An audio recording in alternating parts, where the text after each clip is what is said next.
Buenos días a todos y a todas.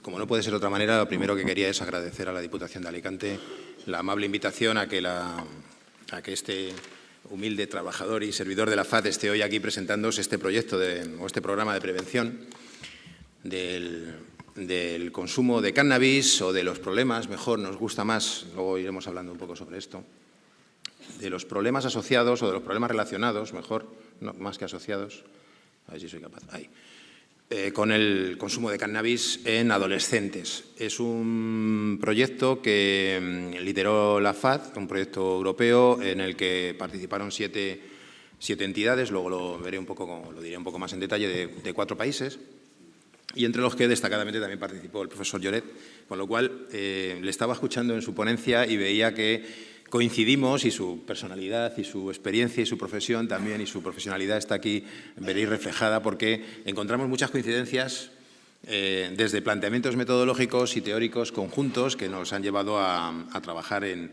esta línea en la que hay similitudes. Yo he estado escuchándote atentamente y he visto bastantes cosas que me sugerían, ¿no? en un tema del que conozco muy poco, pero que gracias a ti también pues voy conociendo un poco más, ¿no?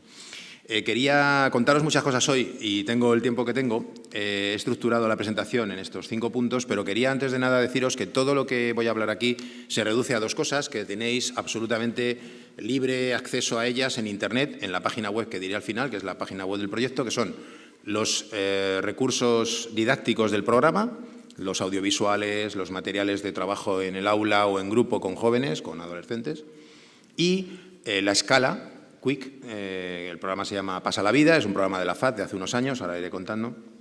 Y también decía la escala Quick, que es una escala bastante parsimoniosa, bastante sencilla, relativamente sencilla de aplicar y de determinar, y con bastante capacidad de deciros, de señalaros cuál es la situación de un grupo de adolescentes en cuanto a su intención de consumir cannabis, para que podáis hacer evaluación tanto con este programa como con cualquier otro, sobre si una intervención que hayáis realizado de prevención del consumo de cannabis ha sido efectiva o no y en qué medida lo ha sido, ¿no? Esas 2 cosas, el programa y la escala, están absolutamente disponibles, libre acceso total, porque es así como la Comisión Europea trabaja y nos comprometimos con ella en una página web.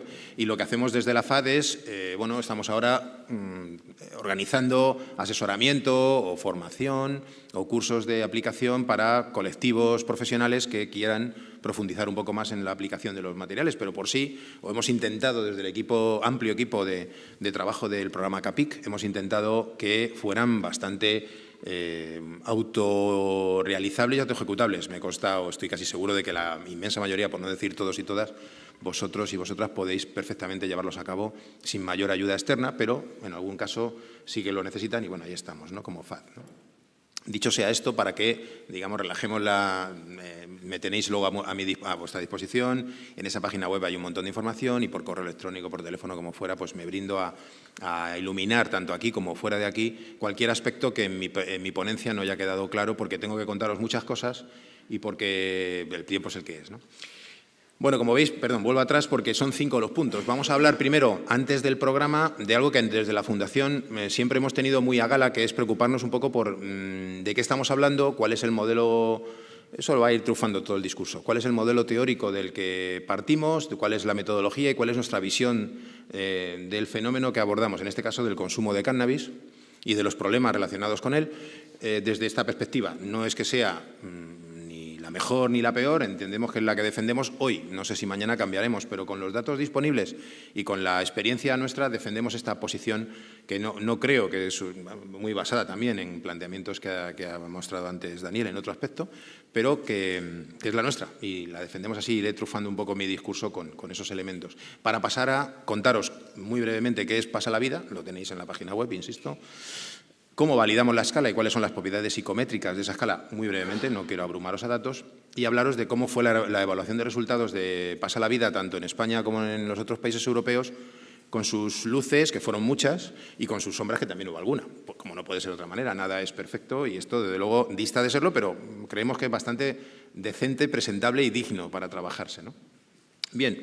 No me detengo mucho, pero sí quisiera deciros brevemente, como retazos un poco del contexto en el que nos movemos y por el que nos interesa este tema de la prevención del consumo de cannabis, es la extensión del consumo, según datos oficiales de la encuesta Studes, aplicada sobre escolares de entre 14 y 18 años, pues como veis, aproximadamente 1 de cada 4 realiza un consumo en los últimos 12 meses. Un 30% lo ha probado en la vida y un 18% lo consume de manera más habitual. Creo que están aquí los datos un poquito más adelante. Hay una importante diferencia, no tanto, pues esta droga es una sustancia ilegal, pero como veremos luego un poco, con cierto estatus de semi-legalidad, un poco como el juego entre los jugadores, de cierto estatus de semi-legalidad entre los consumidores, ¿no? Que no la consideran tan ilegal, ¿no? Y con una cierta diferencia entre hombres y mujeres, pero mucho menor que las que hay entre las sustancias ilegales, ¿no? Voy rápido por esto, si un 18,6 lo han consumido en los últimos 30 días.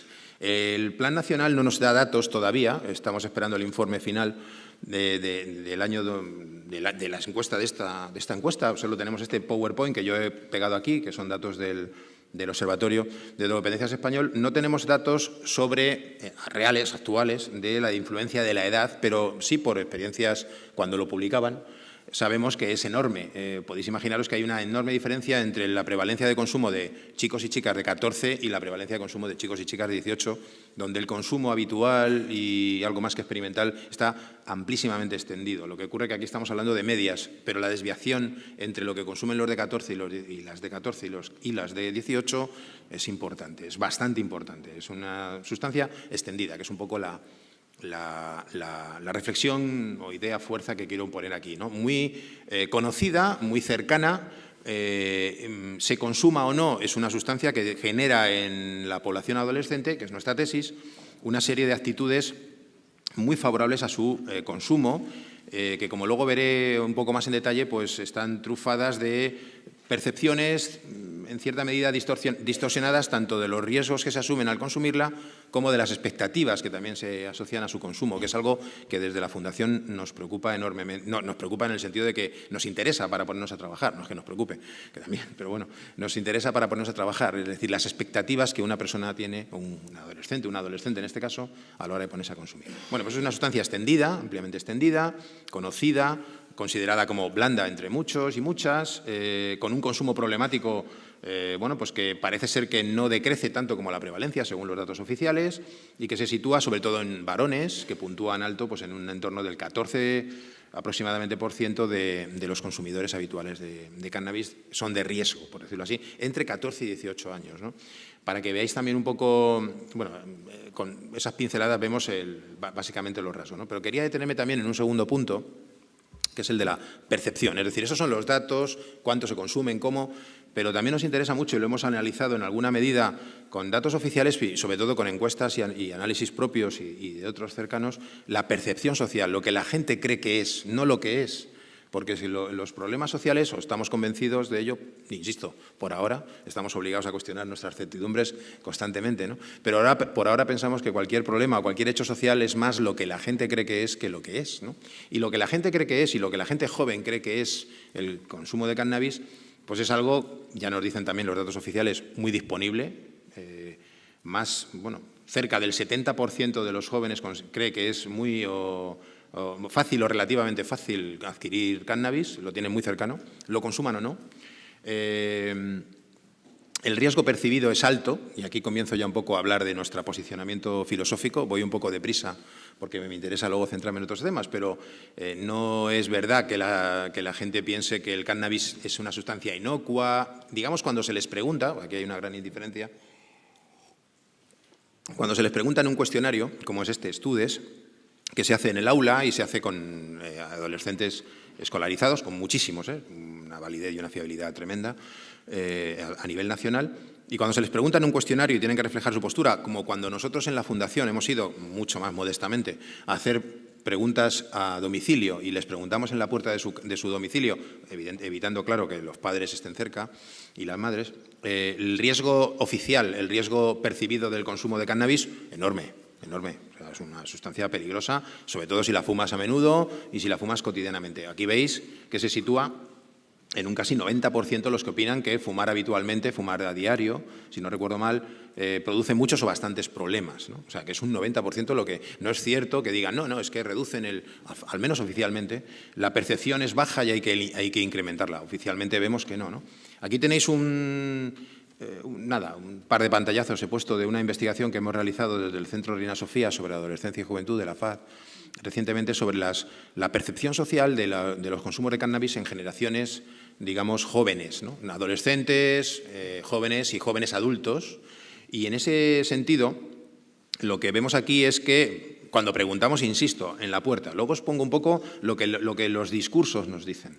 Yo he estudiado mucho cuantitativo, en metodología cuantitativa y, sin embargo, me interesa mucho el contraste con los métodos cualitativos que domino, bueno, los otros tampoco es que los domine, pero no los domino para nada, pero nos marcan una riqueza muchísimo más interesante que si solo nos quedamos en ver los datos, porque cuando preguntas oficialmente, fijaros, un 62,8% de una población que, si no recuerdo mal, es inferior a 35 años, entre 15 y 35 años, española, nos dice que si se consume a diario es casi seguro que haya problemas, cannabis.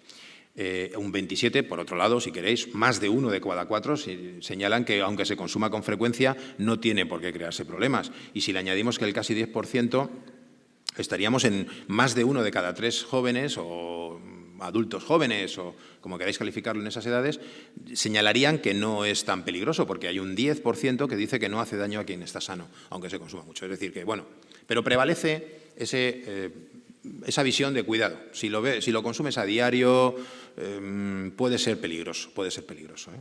Bien, ahora entramos en la otra parte de la percepción, y voy muy deprisa, pero esta es quizá la que más me interesa de toda la presentación, ¿no? La otra parte de la percepción social tiene que ver con esa metodología cualitativa, es decir, cuando sentamos en grupos de discusión a gente de 14 es complicado, porque de 14 a 15 hablan poco, ¿no? Pero más bien 16, 18, 20, rurales, grupos urbanos, grupos rurales, grupos solo de chicos, grupos de chicas, grupos mixtos, desde hace años llevamos haciéndolo. Y siempre os quiero contar una serie de rasgos que tienen que ver con las drogas en general o con la percepción de las drogas en general, pero también son especialmente aplicables al caso del cannabis. Lo que nos dicen la gente joven en esos grupos, el discurso dominante es en esos grupos, en todos los grupos de discusión que realizamos con jóvenes, es este. Es decir, el cannabis no tiene riesgos a corto plazo, no es una sustancia que tenga especial peligrosidad de hoy para mañana. Los riesgos que sí que ven son riesgos a largo plazo, pero de carácter inespecífico. Quizá si fumas mucho y fumas durante mucho tiempo te pueda cambiar la personalidad, te pueda destruir las neuronas, puedas acabar rayado, puedas acabar con algún problema mental. La adicción, según los jóvenes, según su percepción, no tiene tanto que ver con la sustancia, que no es especialmente arriesgada, como digo, sino con la personalidad. Si tú eres una persona complicada, vas a tener problemas porque el cannabis te lo va a exacerbar, te va a mantener en esa situación de dificultad, porque tú ya lo seas de carácter previo. Si eres una persona equilibrada, sanota, tranquila, el cannabis no te va a hacer nada porque es natural, es una planta, tiene incluso utilidades terapéuticas. Aquí hay una gran distorsión. Voy muy deprisa porque entiendo que nos encontramos en un foro en el que sabéis, luego puedo parar en algún detalle, en algún aspecto, pero es el discurso dominante en los grupos, ¿no?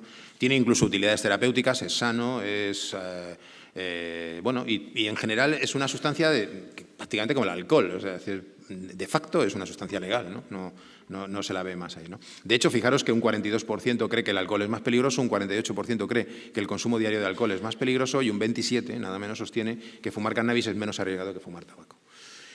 Ese es un poco el panorama. Este pequeño detalle, retazo un poco en cuanto a la legalidad, es decir, hay una mayoría, para que veáis también cómo eso de que el riesgo es alto se matiza, ¿no? Es alto el riesgo, pero la mayoría se muestra permisiva para una cierta liberalización. Estamos hablando de grupos españoles de población en España de menos de, si no recuerdo mal, 35 años. En la investigación que tenéis en el Centro Reina Sofía colgada también, si alguien tiene interés, se la facilito con mucho gusto. Está en PDF y está de libre acceso también. Y cómo la mayoría pues, apuesta por una, digamos, liberalización, un cambio en la normativa de presentación, porque detrás aparece pues una relativa confianza en que tampoco el riesgo es tan elevado como formalmente señalamos cuando nos preguntan en casa, ¿no? ¿Qué es legítimo y no consumir? Pues rápidamente, para ellos y para ellas, y ya estoy hablando aquí de grupos quizá de menor edad, hasta 29 años, grupos de discusión, vuelvo a ellos, en función de la edad, es decir, es apropiado o no es apropiado para gente de 13 y de 14 años, pero sí es apropiado para mí, que tengo 17, 18, yo ya puedo fumar. Y si lo fumo donde es apropiado, es decir, con mis colegas, para divertirme o relajarme yo en un fin de semana, no pasa nada. Otra cosa es que lo fume a las 8 de la mañana antes de entrar en el instituto un martes. Eso ya es más complicado y sobre todo si tengo 14 años. Si tienes 14 años, lo fumas un martes por la mañana y es antes de entrar en el instituto para animarte, entonces estás fastidiado. Eso es un poco lo que la percepción social señala, que tiene mucho que ver con otras sustancias, insisto, particularmente el alcohol, ¿no? Si lo consumes en fin de semana, entre colegas y para relajarte y tener buen rollo, tampoco pasa mucho, no es un riesgo muy elevado, ¿no? El riesgo lo tienen otros, porque yo sí tengo edad y yo sí lo hago en fin de semana y yo controlo, ¿no? El típico, yo lo hago en fin de semana para relajarme, no hay problema, ¿no? En parte, como todo estereotipo, pues tiene su razón, en parte, ¿no? O al menos nosotros lo compartimos. Es decir, compartimos esa idea de que el motivo por el que lo consumes es la clave. No lo único que importa, pero sí la clave para identificar un riesgo y por lo menos para también actuar, ¿no? Los motivos para consumir cannabis, ¿no? Bueno, y rápidamente, el riesgo a corto plazo, que sea la muerte o la destrucción, pero esa nunca se asocia al cannabis, no es muy presente porque solo se asocia a las pastillas y drogas mucho más duras, entre comillas, ¿no? Y es una lotería que te pase algo, porque sí es verdad que hay gente que se raya fumando, pero cuando fuma mucho tiempo, y ya os decía, como cuando viene con una personalidad complicada, ¿no? El riesgo a largo plazo solo si hay adicción, porque yo lo puedo dejar cuando sea, yo controlo y en principio tampoco veo grandes riesgos o no se ven grandes riesgos en el consumo, ¿no? Y esto es importante, no me detengo mucho en detalle, pero como en otras drogas, aquí los riesgos los detecta y también compartimos esa visión un poco con lo que ha dicho antes Daniel. Existe una determinación de riesgos macrosocial, grupal, una conciencia colectiva sobre qué es o no, o cuánto es o no arriesgado el cannabis y qué es o no arriesgado hacer respecto al cannabis, pero existe una muy interesante definida también en el grupo. El propio grupo en el que me relaciono, o en los grupos en los que me relaciono, de una manera intersubjetiva y muy interesante, definen qué es lo que se puede hacer y qué es lo que no, qué es lo arriesgado aquí y qué es lo que no, qué es lo autorizado aquí y qué es lo que no es autorizado aquí y cuál es el umbral por el que si no llegas a él eres un friki y si te pasas también lo eres, o una friki, ¿no?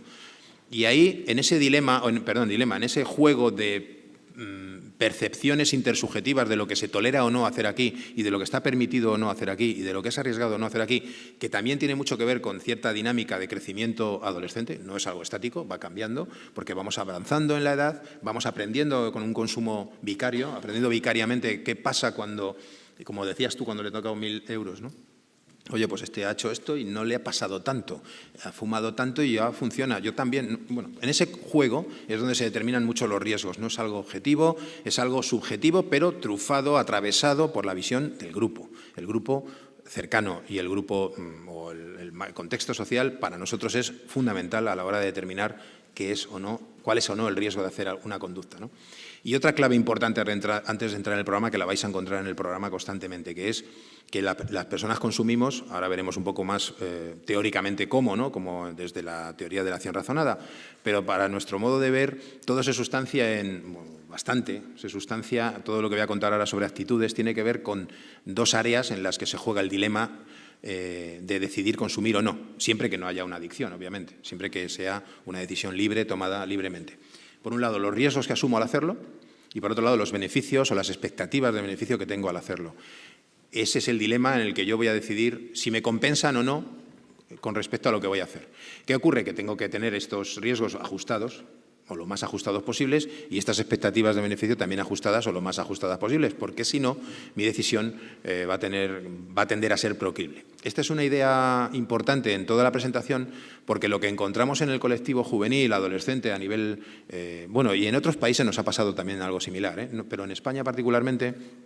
era una gran aceptación del consumo. Es decir, los riesgos son pocos, realmente es lo que yo creo, aunque a un señor que me haga una entrevista en la puerta de mi casa o en la escuela o en el instituto le voy a decir que sí, que son muchos, pero realmente creo que no son para tanto, consuma o no, esto es importante. Y las expectativas de beneficio pueden ser interesantes. Expectativas de beneficio que tienen que ver con no ser raro, sobre todo no ser raro, es decir, estar integrado, hacer lo que hacen los demás, ser como los demás. Pero también, en el caso del cannabis, ser diferente, divertirse y poder recrear la diversión. Ahora lo vemos en el programa, ¿no? Estar ahí, aguantar, estar a tope, estar ahí bien, estar ahí, yo diría, ¿no? Como resumen, es decir, junto con otras sustancias, no podemos solo fijarnos en lo que es el consumo de cannabis, porque, como sabéis, los consumos son de varias sustancias, ¿no? Pero esa es una clave importante. Ese es el principal beneficio esperado de cualquier consumo de drogas, y particularmente de cannabis, aunque luego hay específicos como pueda ser el relajarme, estar a gusto y de buen rollo, ¿no? Pero sobre todo la integración, el ser como los demás, el intentar ser normal, hacer lo que tiene que hacer un chico, una chica de mi edad, que es lo normal, y ese normal, ese habitual, eso lo que debe ser, está muy marcado por cada grupo de referencia en el que nos movamos, tanto a nivel micro como a nivel macro social. Es un poco nuestra hipótesis, ¿no? Bien, bueno, como decía, el tiempo es la marcha y el tiempo es especial y el espacio de construcción del consumo es propio, y los jóvenes, a mí me gusta mucho esta frase, ¿no? Las drogas, como dicen ellos, y en el cannabis podéis sustituir drogas por cannabis, son malas, pero también son útiles. Es decir, cuando no necesarias, nos ayudan, nos sirven, romper riesgos, conocer mis límites, es algo que me va a ayudar. El riesgo no tiene por qué ser malo, no tiene por qué ser como vosotros los adultos decís. Puede ser algo interesante, puede ser algo que me ayude, ¿no? Me anime o me estimulante, y que me ayuda a crecer y me ayuda a desarrollarme, ¿no? Bien, muy rápidamente hemos pasado los dos primeros puntos y vamos a entrar ahora a hablar del programa Pasa la Vida. Con estos condicionantes, más alguno teórico que ahora os contaré, teníamos un programa de prevención y presentamos a la Comisión Europea un proyecto que se llamaba Pasa la Vida, audiovisual. Ahora os cuento un poco cómo es. Y presentamos a la Comisión un proyecto que consistía en evaluar su eficacia, creando para ello una escala de una escala de medición de su eficacia en 4 países europeos, en España, en Portugal, en Italia y en Rumanía, con un amplio equipo, como decía, de 7 entidades, entre las cuales figuraba también la Universidad Miguel Hernández de Alicante, de Elche, como se dice, ¿verdad? Y el profesor Daniel Lloret a la cabeza en ese equipo dentro de la Universidad Miguel Hernández, cada uno con su rol y su trabajo. El programa se llama CAPIC, que responde a las siglas Cannabis Abuse Prevention Program for Young Consumers, y suponía, como os he dicho al principio, la creación de 2 resultados, 2 outputs, ¿no?, que dicen en la comisión, que tienen que ver con la escala que tenéis a vuestra disposición, insisto, con un manual detallado de aplicación. Por cierto, que lo tenéis en 5 idiomas, los 4 nacionales más inglés. La escala QUIC de Cannabis Use Intention Questionnaire y el programa Pasa la Vida, que ha sido ajustado, estandarizado y optimizado para ser aplicado en paralelo en esos países, con los resultados que luego os contaré. Vamos a entrar ahora muy brevemente a contaros qué es Pasa la Vida, qué vais a encontraros cuando lleguéis a la página web y os descarguéis los materiales, la guía didáctica y los vídeos de Pasa la Vida. Pasa la Vida tiene como objetivo, como veis ahí, ofrecer posibilidades, espacios de crítica de esas actitudes favorables que yo señalaba antes, que están basadas en creencias muchas veces erróneas o desajustadas sobre riesgos y sobre expectativas a las que yo, como joven, adolescente, me enfrento a la hora de consumir cannabis. Es decir, toma una decisión, tómala por ti mismo o por ti misma, pero reflexiona y critica lo que tienes en la cabeza acerca de a lo que te expones y de lo que te da de beneficio. ¿Verdaderamente es tan bajo el riesgo que tienes al consumir cannabis? ¿Y verdaderamente es tan alta la expectativa de beneficio? Es decir, ¿la vas a conseguir siempre sí o sí por fumar o no? ¿Tiene que ver con fumar? Reflexiónalo, pero reflexiónalo tú. Nosotros, como luego diré al final, es uno de los postulados absolutamente ineludibles de cualquier programa de prevención de la FAD, es el ofrecer las posibilidades de reflexión crítica que alguien le permita a ese adolescente, Jamás, o en muy poca medida, hacemos actividades que tengan cierto sentido dirigista, expositivo, como estoy haciendo yo ahora, y atemorizador mucho menos, ¿no? Sino tanto si consumes como no tienes unas actitudes favorables para hacerlo, para el consumo de cannabis, reflexiona sobre esas actitudes. Si consumes, veremos que los resultados son algunos, y si no has consumido todavía, pues tenemos otros resultados, pero reflexiona por ti. Creamos espacios educativos de reflexión grupal acerca de esto. Y para eso tenemos 5 excusas, que son 5 secuencias de un corto, porque Pasa la Vida está basado en Pasa la Vida, que es un corto de cine, con su formato cinematográfico, su planteamiento, su nudo y su desenlace cinematográfico o, en fin, de historia. Es una historia entre Salva y Alex, 2 chavales que tienen su vida y que tienen una relación con el cannabis particular, cada uno de ellos, y que, bueno, pues avanzan en una serie de elementos. Hemos troceado ese corto en 5 escenas y son las que en las 5 sesiones del programa utilizamos como excusa, duran 5 minutos, cada una de ellas, y las utilizamos como excusa para trabajar en grupo estas ideas, ¿no?, que voy a contar brevemente, que tienen que ver con consumir favorece la evasión de los problemas, esa actitud. Consumir aumenta la diversión y consumir favorece las relaciones y la creación del grupo. Esas 3 ideas están en las 5 secuencias dedicadas y las dedicamos tiempo en las 5 sesiones a trabajar. 5 sesiones que hemos estandarizado para realizar en el tiempo habitual que se tiene en un instituto, pero que se puede extender algo más o no. Están en torno a los 50 minutos, cada una de ellas, pero se pueden aplicar en grupos de jóvenes de otro tipo, con cierta adaptación, pero sin mayores problemas, en grupos de educación no formal, porque hemos tenido un amplio repertorio, particularmente aquí en España, de lugares donde lo hemos llevado a cabo. Hemos llevado a cabo en grupos de formación profesional básica, lo hemos llevado también a cabo en institutos privados, o sea que hay un amplio espectro de población adolescente que ha estado llevando a cabo el programa de esta manera, lo más estandarizadamente posible, ¿no? Y ya insisto, tenéis todos los recursos para llevarlo a cabo en esa página web que pondré luego al final. Para medir su eficacia utilizamos una escala, creamos una escala de medición que en un proceso que ahora os contaré, pues medíamos, ¿no?, a ver qué pasaba, qué diferencias había habido entre los chicos y las chicas cuando empezaban y cuando terminaban, ¿no? Partimos de la teoría de la acción planificada, en la que no me voy a detener mucho porque conoceréis prácticamente todos y todas, y en la que nos interesa mucho señalar cómo se traduce en una contrastada y hasta ahora sólido planteamiento metodológico riguroso todo lo que hemos estado hablando hasta aquí. Es decir, consumir cannabis depende de la intención de hacerlo. Y la intención de hacerlo está en función, básicamente, de 3 grandes cosas, de 3 grandes grupos de elementos. Las actitudes que tiene ese joven o esa joven hacia el consumo de cannabis, que tienen que ver con no solo lo que sabe, sino cómo valora lo que sabe y cómo valora lo que espera respecto al consumo. Es ahí donde vamos a trabajar mucho. Tiene que ver con la norma subjetiva, tiene que ver con cómo creo que va a ser valorada o juzgada o esperada mi conducta respecto en el grupo de referencia para mí, o los grupos de referencia, o mi entorno de referencia, tanto micro como macro. Y tiene que ver con la capacidad que yo creo tener a la hora de decir consumo hasta aquí, no consumo, decido consumir o no. Esta es un grupo de ítems, o un grupo, perdón, de dimensiones o de dimensión que ejerce una influencia negativa sobre la intención. A medida que aumenta la autoeficacia, tendré menos intención de consumir porque manejo más o siento que manejo más mis decisiones respecto del consumo. Con este planteamiento, nosotros creamos una serie de ítems, intentando reflejar esas dimensiones, intentando medir todo esto que os he contado brevemente, ¿no? Intentando medirlo además de una medida, intentando buscar un instrumento de medición lo más parsimonioso, lo más corto, lo más sencillo, pero lo más explicativo posible, lo más sólido posible a la hora de medir, ¿no? Empezamos con una versión que tenía 11 y 14, 25 y 5, 30, 33 ítems para medir todo esto, que nos daba una medida de lo que había y, bueno, pues con ese amplio instrumento, y no me detengo en estos rollos, pero sí quiero haceros ver que encontramos una importante solidez a la hora de medir lo que queríamos medir y a la hora de poder replicar ese instrumento intentando obtener unas medidas sólidas de lo que queríamos medir en la realidad, porque no sé, por si tenéis algún interés, pues lo podéis ver luego en detalle, os puedo dejar y acceder a los datos, ¿no? Pero bueno, todas las cargas factoriales superan el 0,60, por ejemplo. Toda la fiabilidad con los alfa de Cronbach también se encuentra en unos niveles óptimos o muy elevados para lo que en ciencias sociales se estila habitualmente. Una variancia explicada del 70% es un porcentaje importante que nos hacía ver que la escala que habíamos trabajado era muy potente. Haciendo la afinación final e intentando eliminar aquellos ítems que no nos funcionaban tan bien y quedándonos solo con los que daban toda esa potencia que os he comentado, hemos llegado a la escala que vais a encontraros en la página web y que está limitada, como veis, a 9, 12, con 15 preguntas, con 15 ítems.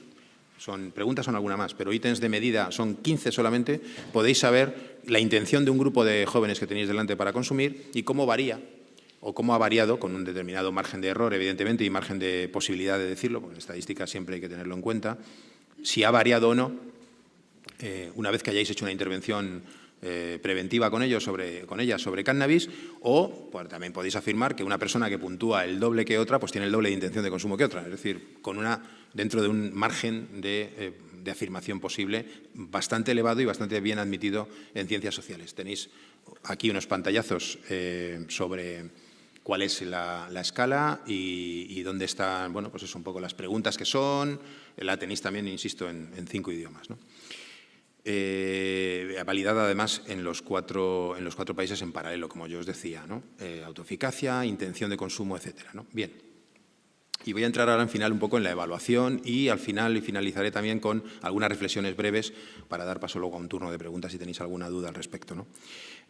Aplicada esa escala en este esquema que veis aquí, es decir, haciendo un grupo de control, luego diré el tamaño que tenían en cada país o en los países en general, ese grupo de control al que también se le medían antes y después su intención de consumir cannabis y sus actitudes y toda la norma subjetiva, todo lo que os he contado y otras variables que utilizamos también, pero bueno, que no da tiempo aquí a contarlo tonto, ¿no? Porque aprovechamos la ocasión para medir un montón de cosas. Aplicamos ese cuestionario a la vez en un grupo experimental donde hacemos el programa y en un grupo de control donde no hacemos el programa. De similares características, un poco menor de tamaño, bastante menor de tamaño, pero sí de similares características en cuanto a edad, en cuanto a género y en cuanto a consumo de cannabis. Eran las tres variables que nos parecían fundamentales.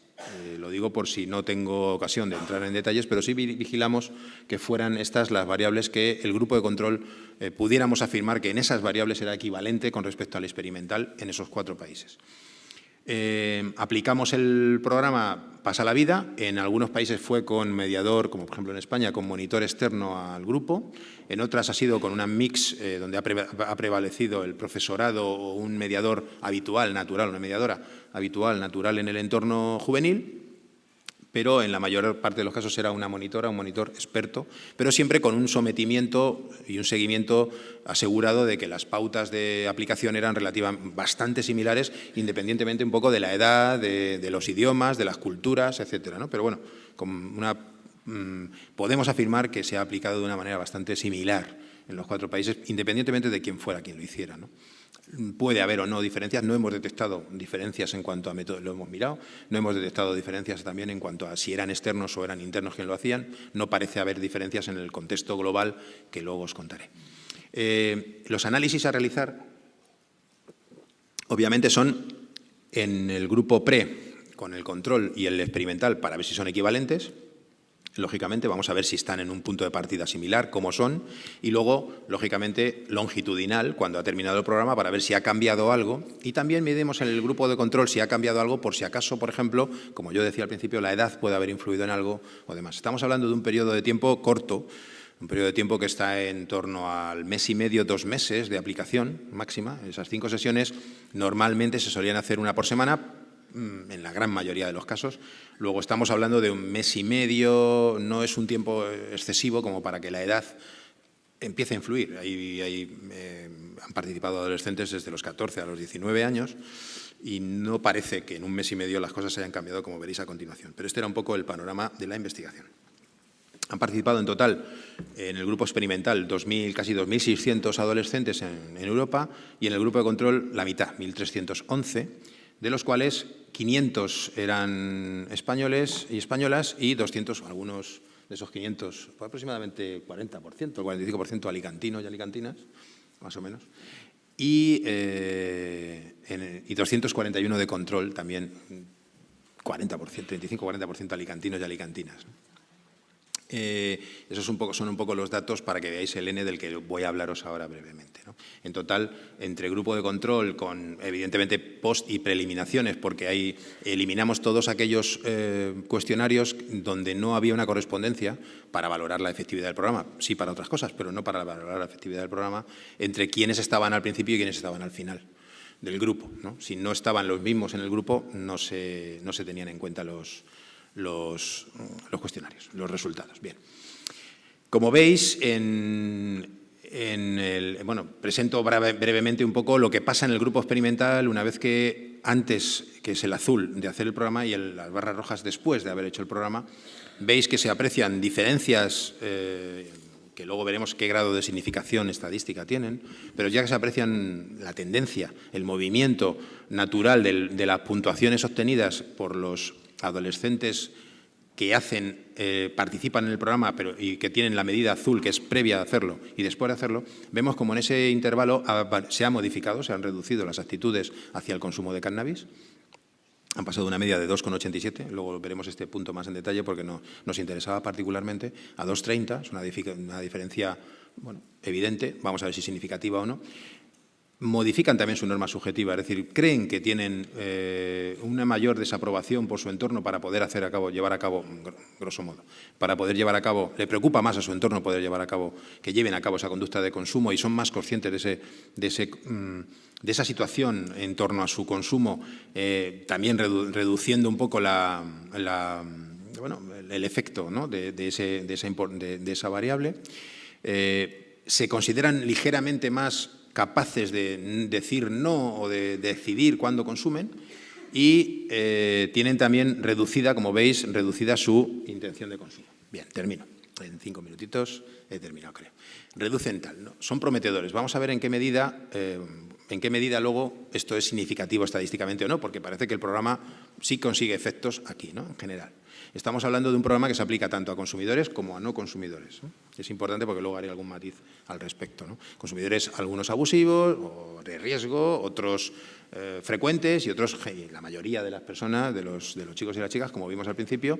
Acordaros de que la prevalencia en España era de un 75% que no lo habían probado en el último año y de un 60%, casi 70%, que no lo habían probado nunca en adolescentes de 14 a 18, con lo cual hay una panoplia amplia de posibilidades de haberlo consumido o no, pero la mayoría de los adolescentes que participan en el programa no lo han consumido. Tienen esas actitudes positivas, tienen esa intención, probablemente, tienen esa predisposición favorable a hacerlo, pero la mayoría no lo habían hecho todavía. Bien. Vemos también las diferencias en el grupo de control para comprobar si, oye, esto que ha pasado, que se ha reducido, como veíamos aquí, se han reducido las actitudes, se ha reducido la norma subjetiva, se ha aumentado la autoeficacia y se ha reducido la intención, ha pasado también en el grupo de control o no, porque a lo mejor si ha pasado ya no se debe al programa, sino que se debe a la edad o se debe a otros factores, no lo sabemos. Vemos que no, vemos que las diferencias en el grupo de control, tenéis ahí a la izquierda la puntuación en azul también previa y la roja posterior, en actitudes, en norma subjetiva, en autoeficacia y en intención, bueno, y en percepción de riesgo también se ha colado ahí, no varían apenas. En el grupo de control, en esas 6 semanas, 5, 6, 7, 8 semanas, que viene durando la aplicación del programa, dependiendo del lugar, no varían sus actitudes, no varían de manera sustancial sus actitudes, su norma subjetiva, su autoeficacia y su intención. Concretamente, las actitudes, que hemos visto antes la media, vemos aquí cómo varían concretamente 4 de ellas, que son las 4 que forman esa dimensión. Finalmente, como recordaréis, decía que en el ítem o en los ítems que conforman actitudes son 4, en el de cuestionario final, lo vais a encontrar en la página web, que son: el cannabis te ayuda a relajarte, el cannabis te hace sentir mejor, el cannabis mejora tu creatividad e imaginación y el cannabis produce diversión. Como veis, en las 4 hemos conseguido, con esa intervención de 5 sesiones, reducirlas, hacerlas menos prevalentes, menos presentes en el colectivo sobre el que hemos intervenido con el programa. Con unos resultados, estadísticamente, tampoco me detengo por no aburrir, pero muy potentes en cuanto a su elocuencia. Es decir, la significación es prácticamente 0 en las 4 grandes áreas, en las actitudes, en la norma subjetiva, en la autoeficacia de la abstinencia y en la intención de consumir cannabis. Con algunos, bueno, donde empiezo ya un poco con las críticas a tanto autobombo y a tanto resultado positivo, ¿no? Porque son, como sabéis y como sois profesionales de la intervención social y de la prevención y de la educación, supongo que con jóvenes en la práctica totalidad de los casos, 5 sesiones son 5 sesiones, no dan para cambiar el mundo, hacen un efecto, hemos medido ese efecto nada más terminar. Y la dimensión del efecto es como mucho media. Lo tenéis en la columna de la derecha. He marcado en rojo las 2 que son un poquito más destacables, pero no son unos tamaños de efecto muy potentes. Son bajos en general, medios, razonablemente asumibles en el caso de las actitudes en el grupo experimental, pero razonablemente asumibles. Ese es un poco el problema o uno de los límites de la evaluación, o que lo señala en la evaluación del programa. El programa funciona, pero funciona poco.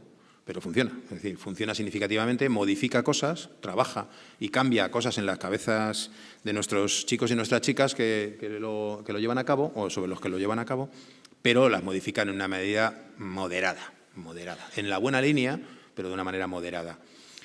Os pongo aquí uno de los grupos más complicados en el análisis, que es, porque el que veíamos aquí, triunfalista y general y muy guay, es todos los jóvenes, pero todos los adolescentes participantes. Aquí os pongo los más complicados, que son los españoles consumidores en los últimos 12 meses que han estado en el programa. Son 135 de experimental y 34 en el grupo de control españoles, ¿no? En este grupo, como veis, sigue funcionando bastante bien, salvo la autoeficacia, que no se modifica de manera razonable. Sí encontramos cosas que cambian y que no están mal. El efecto de las actitudes es un poquito menor que en el global, pero en el resto de cosas, en la autoeficacia, en la intención de consumo, los resultados son positivos, pero moderadamente positivos. No son negativos al menos, pero no son ya... Porque claro, estamos hablando de un grupo de consumidores, entendemos, particulares. La gente que ya lo ha probado, la gente que tiene un consumo, digamos, frecuente, razonablemente, y donde modificar actitudes y modificar ese tipo de visión y de percepción alrededor del consumo de cannabis, pues es mucho más difícil, obviamente, ¿no? Termino con estas reflexiones muy, a veces a lo mejor os pueden parecer de perogrullo, pero que hay que ir consolidando, ¿no? Al respecto de todo lo que os he presentado de una manera atropellada, por lo cual os pido disculpas, pero bueno, era mucho lo que contar y el tiempo justito, ¿no? Creemos, y así se lo hemos dicho a la Comisión en el informe final de recomendaciones en función de nuestra experiencia, que un programa de prevención parece resultar exitoso, sí, y creo que bueno, no vais a estar muy en desacuerdo con este tipo de afirmaciones, no lo sé. En principio parece resultar más exitoso, diría, o exitoso si permite la interacción y la discusión, es decir, da papel y da protagonismo claramente a quienes nos dirigimos, en este caso adolescentes, ¿no?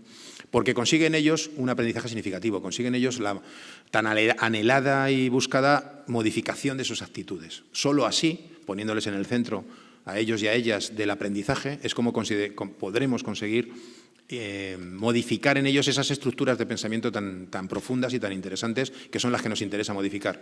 No nos interesa tanto, que también, y esto lo digo en un foro profesional, no nos interesa tanto el consumo final, la prevalencia de consumo, claro que nos interesa, pero nos interesa todo lo previo, es decir, que la intención se reduzca, que la percepción de riesgos y beneficios se ajuste, se objetive. Eso es lo que más nos interesa, porque eso hará un consumo menor y si lo hay, será un consumo más consciente. Ese también es un objetivo de prevención absolutamente irrenunciable, entendemos desde la FAD, para, por ejemplo, este último grupo de población que yo os decía, de consumidores de cannabis que tengan 17, 18, 19 años, bueno, frecuentes, digamos, ya no digo entre los de riesgo, pues que también habría otros objetivos preventivos también ahí, ¿no? Pero ese también para nosotros es un tema interesante. Ya no solo el que no se acerquen a la sustancia y no la consuman, vale, ok, bien, pero que si lo hacen, pues eso, como decimos siempre, que lo hagan cuanto más tarde mejor, cuanto menos mejor, cuanto menos tiempo en la vida mejor, cuanto más conscientes de los riesgos y de las expectativas o más criticadas estén las expectativas y los riesgos que asumen, mejor. Y en general, donde el cannabis, en este caso, u otra sustancia, tenga un papel más secundario en su vida. Que sea atractivo el programa, eso lo creo que lo conseguimos con el audiovisual, ya lo juzgaréis y lo valoraréis. Bueno, que les parezca algo que, joder, no sea un rollo que nos van a contar o en el que vamos a hablar durante 50 minutos, sino que nos guste y tal, que se ajuste a las circunstancias de la población objetivo en la medida de lo posible, que lo lleven a cabo personas que conozcan o que tengan cierta... que adapten actividades a las circunstancias que tienen enfrente y nos necesitamos, como pasa un poco también en el juego, y con esto termino, necesitamos seguir sabiendo, es decir, más sesiones incrementarían la efectividad, más sesiones seguidas, alguna de recuerdo de vez en cuando, trabajarían sobre la edad, sobre la influencia que la edad va a tener en ello.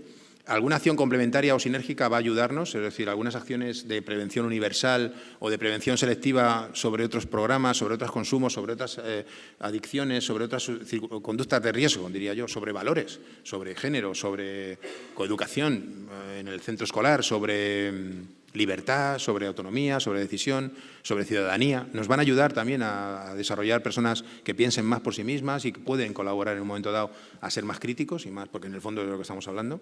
Esa es un poco la clave. Tenéis aquí la página web que es capic.eu, muy fácil.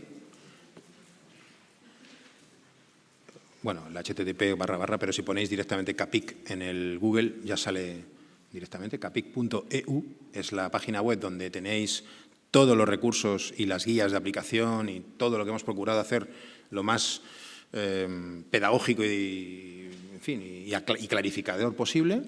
Y ahí tenéis mi correo también por si queréis alguna duda en el futuro y con mucho gusto pues os atenderé en la medida en lo que pueda. ¿De acuerdo? Muchas gracias.